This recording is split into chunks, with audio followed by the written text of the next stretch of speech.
नमस्कार, राधे राधे। फिर से एक बार सभी मित्रों का स्वागत करता हूं अपने परिवार ब्रजू स्टडी ग्रो में। दोस्तों, साइकोलॉजी की एक नई टेस्ट सीरीज के साथ आज हमारी टेस्ट सीरीज संख्या चौथी है साथियों। चौथे नंबर की टेस्ट है। आपने अभी तक इससे पहले की टेस्ट सीरीज नहीं देखी, वो सारे की सारे देख लें। ये सभी टेस्ट सीरीज वो हैं साथियों जो परीक्षा की दृष्टि से बहुत महत्वपूर्ण रहने वाली हैं। दोस्तों, आपने अभी तक मेरे चैनल को सब्सक्राइब नहीं किया तो चैनल को सब्सक्राइब कर लें, बेल आइकन को ऑन कर लें, वीडियो को लाइक शेयर जरूर करना। लाइक शेयर जरूर करना और कमेंट करके बताना कि आपके कितने प्रश्न सही हुए। दोस्तों, चलते हैं, शुरू करते हैं वीडियो को, देरी नहीं करते, समय कम बचा है परीक्षा में। आज का हमारा पहला प्रश्न है, निम्नलिखित में से कौन सी छात्र केंद्रित विधि नहीं है? इनमें से कौन सी है वो छात्र केंद्रित विधि नहीं है? प्रयोजना विधि। दोस्तों, प्रयोजना विधि को हम समझें तो प्रयोजना विधि में दोस्तों मेन तो छात्र होता है, शिक्षक क्या होता है, सहयोगकर्ता के रूप में होता है। छात्र शिक्षक विधि है। व्याख्यान विधि। व्याख्यान विधि दोस्तों छात्र इसमें सुनने का कार्य करता है, जबकि दोस्तों शिक्षक इसमें मुख्य केंद्र होता है। समस्या समाधान विधि। समस्या समाधान है वो इसका सही आंसर है। सॉरी दोस्तों, समस्या समाधान विधि है वो छात्र केंद्रित और शिक्षक केंद्रित है। इसका सही आंसर क्या हो गया? व्याख्यान विधि, जो किस केंद्रित है? शिक्षक केंद्रित है। ऑप्शन बी इसका सही आंसर है। चलते हैं अब अगले प्रश्न की ओर। अगला प्रश्न है हमारा,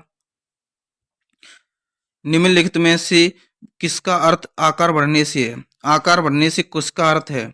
अभिवृद्धि, विकास, परिपक्वता, उन्नयन। इसका सही आंसर क्या है? इसका सही आंसर होगा अभिवृद्धि का अर्थ है वो किससे? आकार बढ़ने से। ऑप्शन ए इसका सही आंसर है। अभिवृद्धि दोस्तों गर्भावस्था से कब तक चलती है? किशोर अवस्था तक चलती है। गर्भावस्था से किशोर अवस्था तक चलने वाली प्रक्रिया क्या है? अभिवृद्धि है। इसमें शारीरिक संरचना का निर्माण होता है, आकार बढ़ने से इसका संबंध है। चलते हैं अगले प्रश्न की ओर। अगला प्रश्न है हमारा, निकट दूर सिद्धांत में विकास किस प्रकार है? दोस्तों, निकट का और दूर का सिद्धांत है, उसमें विकास किस प्रकार है? दोस्तों, ऊपर से नीचे की ओर चलता है, दोनों ओर बराबर है, केंद्र से सिरों की ओर, नीचे से ऊपर की ओर। इसका सही आंसर क्या होगा साथियों? इसका सही आंसर होगा दोस्तों केंद्र से किसकी ओर? सिरों की ओर। केंद्र से किसकी ओर? सिरों की ओर। ऑप्शन सी इसका सही आंसर है। दोस्तों, इसको अगर इस नाम से नहीं आवे तो एक नाम और चलता है इसका, प्रोक्सीमोडिस्टल। दोस्तों, प्रोक्सीमोडिस्टल है, उसके नाम से भी पूछ सकता है। उसका भी अर्थ क्या है? केंद्र से सिरों की ओर विकास चलता है। चलते हैं अगले प्रश्न की ओर। अगला प्रश्न है हमारा, एरिक्सन के विकास के सिद्धांत में किसका कितनी अवस्थाएं? दोस्तों सॉरी, एरिक्सन के विकास के सिद्धांत में कितनी अवस्थाएं? 6, 8, 7, 5। क्या आंसर होगा इसका? इसका आंसर होगा दोस्तों 8 अवस्थाएं। एरिक्सन ने विकास का सिद्धांत दिया था, उसमें कितनी अवस्था बताई? 8 अवस्था बताई थी दोस्तों। ऑप्शन बी इसका सही आंसर है। अगला प्रश्न क्या है हमारा, निम्नलिखित में से सामाजिक संज्ञानात्मक विकास के जनक कौन है? सामाजिक संज्ञानात्मक विकास का जनक किसे माना जाता है?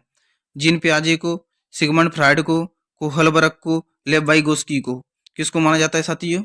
इसका सही आंसर क्या होगा? इसका सही आंसर होगा दोस्तों लेव वाइगोस्की को माना जाता है। किसको? लेव वाइगोस्की को। ऑप्शन डी इसका सही आंसर है दोस्तों। सामाजिक संज्ञानात्मक विकास के सिद्धांत में दोस्तों बताया गया है कि बालक का विकास किस में होता है? समाज में होता है। समाज के द्वारा जो व्यवहार प्रदर्शन किए जाते हैं उसको सीख सीख कर अनुकरण कर समाज का, बालक का क्या होता है? विकास होता है। जबकि दोस्तों कमेंट करके बताना जीन पियाजे द्वारा विकास का कौन सा सिद्धांत दिया गया था। साथियों सभी साथी कमेंट करना, जीन पियाजे द्वारा विकास का कौन सा सिद्धांत प्रस्तुत किया गया था। चलते हैं अगले प्रश्न की ओर। अगला प्रश्न क्या है? छठवां प्रश्न है हमारा साथियों, विकास की किस अवस्था में संवेगात्मक विकास का अनोखा काल कहते हैं? संवेगात्मक विकास का अनोखा काल किस अवस्था को कहते हैं? बाल्यावस्था, शिशुअवस्था, किशोरावस्था या प्रौढ़ावस्था को? किसको दोस्तों? इसका सही आंसर क्या होगा? इसका सही आंसर क्या है साथियों? इसका सही आंसर होगा दोस्तों, वो क्या कहते हैं? बाल्यावस्था को। बाल्यावस्था को क्या कहते हैं? संवेगात्मक विकास का अनोखा काल कहते हैं। ऑप्शन ए इसका सही आंसर है। दोस्तों, ये किसने कहा है? दोस्तों पूछ ले तो बालावस्था को संवेगात्मक विकास का अनोखा काल किसने कहा है? ये कहा है दोस्तों कोहलन ने। कोहलन नहीं आवे साथियों तो कोहल या ब्रुस। किसने? ब्रुस या कोहलन ने किया है दोस्तों। दोनों आवे तो दोनों सही है, एक आवे तो देख लेना साथी अपने हिसाब से। चलते हैं अगले प्रश्न की ओर। अगला प्रश्न क्या है हमारा? अगला प्रश्न है, हमारे मस्तिष्क का चेतन भाग होता है दोस्तों। मस्तिष्क में दो तरह के भाग होते हैं दोस्तों, एक तो चेतन होता है, चेतन भाग, एक अर्धचेतन भाग होता है दोस्तों। क्या? एक चेतन, एक अर्धचेतन। दोस्तों हमारे मस्तिष्क का जो चेतन भाग है वो कितना होता है दोस्तों? कितना होता है? 1/10 भाग, 2/10वां भाग, या 3/10वां भाग, या 4/10वां भाग? इसका सही आंसर क्या होगा? इसका सही आंसर होगा दोस्तों 1/10वां भाग होता है। कौन सा भाग? चेतन भाग। 1/10 को हम और क्या कह सकते हैं दोस्तों? 10%। कितना भाग होता है? 10%। जबकि दोस्तों अचेतन मन कितना होता है? 9/10वां भाग होता है अर्धचेतन मन का, जिसे हम क्या कह सकते हैं? जिसे हम कह सकते हैं 90% दोस्तों। कितना प्रतिशत? 90%। कौन सा भाग होता है 90%? अर्धचेतन मन होता है। इसका सही आंसर क्या होगा दोस्तों? 1/10वां भाग होगा। चलते हैं अगले प्रश्न की ओर। अगला प्रश्न है हमारा, नेक्स्ट है क्या साथियों? सीखना व्यवहार में उत्तरोत्तर सामंजस्य की एक प्रक्रिया है, ये कथन किसका है? सीखना है जो बिहार में उत्तरोत्तर सामंजस्य की एक प्रक्रिया है, ये कथन किसका है? वुडवर्थ का, गेट्स का, हिलगार्ड का, स्किनर का? इसका सही आंसर क्या होगा साथियों? इसका सही आंसर होगा दोस्तों स्किनर ने कहा है। स्किनर ने क्या है? सीखना है वो व्यवहार में उत्तरोत्तर की प्रक्रिया है। ऑप्शन डी इसका सही आंसर है। चलते हैं अगले प्रश्न की ओर। अगला प्रश्न है हमारा, पावलोव द्वारा किए गए प्रयोग में CS दोस्तों, पावलोव ने किए CS किस अंकित करता है? CS किसको अंकित करता है दोस्तों? भोजन को, लार को, घंटी की ध्वनि को, भूख को? इसका सही आंसर क्या होगा? इसका सही आंसर होगा दोस्तों घंटी की ध्वनि को प्रदर्शित करता है। किसको? घंटी की ध्वनि को। ऑप्शन सी इसका सही आंसर है। दोस्तों पावलोव ने अनुबंधन का सिद्धांत दिया था दोस्तों। अनुबंधन शब्द का प्रयोग किया था पावलोव ने। अनुबंधन का अर्थ होता है साथियों, जैसे पावलोव ने घंटी बजाई, वो कुत्ते को भोजन दिया, वो घंटी के साथ अनुक्रिया कर लेता है, इसलिए घंटी को क्या कहते हैं? CS साथियों। चलते हैं अगले प्रश्न की ओर। अगला प्रश्न हमारा क्या है? 10वां प्रश्न क्या है? कौन सा जोड़ा गलत है दोस्तों? इनमें से कौन सा जोड़ा है वो गलत है? कोहलबर्ग, चिंपांजी, स्किनर, चूहा, थॉर्नडाइक, बिल्ली, पावलोव, कबूतर? इसका सही आंसर क्या होगा साथियों? इसका सही आंसर होगा दोस्तों पावलोव। पावलोव ने कबूतर पर प्रयोग नहीं किया साथियों। पावलोव ने किस पर प्रयोग किया था दोस्तों? कुत्ते पर प्रयोग किया था दोस्तों पावलोव ने। पावलोव किससे मैच होना चाहिए दोस्तों? कुत्ते थे। जबकि दोस्तों थॉर्नडाइक ने बिल्ली पर प्रयोग किया था, ये तो बिल्कुल सही है।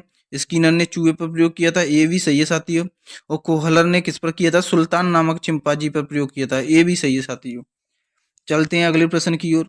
अगला प्रश्न क्या है हमारा? अगला प्रश्न है दोस्तों, निम्न में से कौन सा एक अभिप्रेरणा प्रक्रिया तत्व नहीं है दोस्तों? इनमें से कौन सा है वो एक अभिप्रेरणा प्रक्रिया तत्व नहीं है? उपलब्धि, आवश्यकता, अंतर्निहित, प्रत्युत्थान? इसका सही आंसर क्या होगा? इसका सही आंसर होगा दोस्तों उपलब्धि है, वो एक अभिप्रेरणा का तत्व नहीं है दोस्तों। ऑप्शन ए इसका सही आंसर है। चलते हैं अगले प्रश्न की ओर। अगला प्रश्न क्या है हमारा? अगला प्रश्न कह रहा है, मानव आवश्यकताओं का पदानुक्रम सिद्धांत किसका है? मानव की आवश्यकताओं का पदानुक्रम सिद्धांत किसका है साथियों? दोस्तों थॉर्नडाइक का है, मैस्लो का है, गिलफोर्ड का है, कॉफका का? इसका सही आंसर क्या होगा? इसका सही आंसर होगा दोस्तों वो है मैस्लो का। मैस्लो ने दिया था दोस्तों, ऑप्शन बी इसका सही आंसर है। साथियों पदानुक्रम सिद्धांत ने मैस्लो ने कितनी अवस्था बताई, आवश्यकता कितनी बताई थी दोस्तों? आवश्यकता दोस्तों 5 आवश्यकता बताई थी साथियों। कितनी? 5। पहली आवश्यकता बताई दोस्तों दैहिक आवश्यकता। दूसरी आवश्यकता कौन सी बताई? दूसरी बताई दोस्तों सुरक्षा की आवश्यकता। किसकी? सुरक्षा की आवश्यकता। तीसरी आवश्यकता क्या बताई दोस्तों? संबंध की आवश्यकता दोस्तों। किसकी? संबंध की। चौथी आवश्यकता क्या बताई? चौथी बताई दोस्तों आत्म सम्मान की आवश्यकता दोस्तों। किसकी? आत्म सम्मान की। और 5वीं अवस्था है दोस्तों आत्म सिद्धि की आवश्यकता। किसकी? आत्म सिद्धि की आवश्यकता। दोस्तों मैस्लो ने आवश्यकता का पदानुक्रम सिद्धांत दिया, इसमें से कन्फर्म ही आपका एक प्रश्न बनने का चांसेज रहता है साथियों, अच्छे से याद कर लेना। चलते हैं अगले प्रश्न की ओर। अगला प्रश्न है हमारा 13वां प्रश्न क्या कह रहा है? कौन सा व्यक्तिगत भिन्नता का एक कारण नहीं है दोस्तों? इनमें से कौन सा है वो व्यक्तिगत भिन्नता का एक कारण नहीं है? वंशानुक्रम, वातावरण, परिपक्वता, निर्देशन। इसका सही आंसर क्या होगा? इसका सही आंसर होगा दोस्तों निर्देशन है वो क्या है? व्यक्तित्व भिन्नता का एक कारण नहीं है। ऑप्शन डी इसका सही आंसर है। चलते हैं अगले प्रश्न की ओर। अगला प्रश्न है हमारा, व्यक्तित्व का पहला प्रकारात्मक वर्गीकरण किसने किया? व्यक्तित्व का पहला प्रकारात्मक वर्गीकरण किसने किया? शेल्डन ने, हिपोक्रेट्स ने, कैटल ने, अल्पोर्ट ने। इसका सही आंसर क्या होगा साथियों? इसका सही आंसर होगा दोस्तों हिपोक्रेट्स ने किया था। दोस्तों किसने? हिपोक्रेट्स ने किया था। ऑप्शन बी इसका सही आंसर है साथियों। चलते हैं अगले प्रश्न की ओर। अगला प्रश्न है हमारा, अभी तक आपने मेरे चैनल को सब्सक्राइब नहीं किया तो चैनल को सब्सक्राइब कर लें साथियों, बेल आइकन को ऑन कर लें और वीडियो को लाइक शेयर जरूर करना और कमेंट करके बताना कि आपके कौन से प्रश्न सही हैं और कितने प्रश्न सही हुए और वीडियो कैसी लगी। गार्डन ने बुद्धि, दोस्तों अगला प्रश्न क्या है हमारा, गार्डन ने बुद्धि के कितने प्रकार बताए? गार्डन ने बुद्धि के कितने प्रकार बताए दोस्तों? ऑप्शन ए कहता है मूलतः 7 बताए, वर्तमान में 9 है। मूलतः 5 थे, मूलतः 9 थे, वर्तमान में 7 हैं, इनमें से कोई नहीं। इसका सही आंसर क्या होगा साथियों? इसका सही आंसर होगा दोस्तों मूलतः कितने बताए? 7 और वर्तमान में कितने हैं? 9। मूलतः कितने थे? 7, वर्तमान में 9 है। ऑप्शन ए इसका सही आंसर है। दोस्तों एक प्रश्न मैं आपसे पूछता हूं, सारे की सारे मित्र कमेंट करना कि गाल्टन ने बुद्धि का कौन सा सिद्धांत दिया था? दोस्तों गाल्टन ने बुद्धि का कौन सा सिद्धांत दिया था? साथियों ये हमारा अंतिम प्रश्न था। वीडियो अच्छी लगे तो वीडियो को लाइक शेयर जरूर करना और जो साथी हमारे साथ पहली बार जुड़ रहे हैं वो चैनल को सब्सक्राइब करना साथियों। दोस्तों जिन्होंने पहली क्लास नहीं देखी वो भी चैनल पर जाकर पहली क्लास देख लें, जो परीक्षा की दृष्टि से बहुत महत्वपूर्ण रहने वाली हैं। मिलते हैं तब तक के लिए। जय हिंद, जय भारत।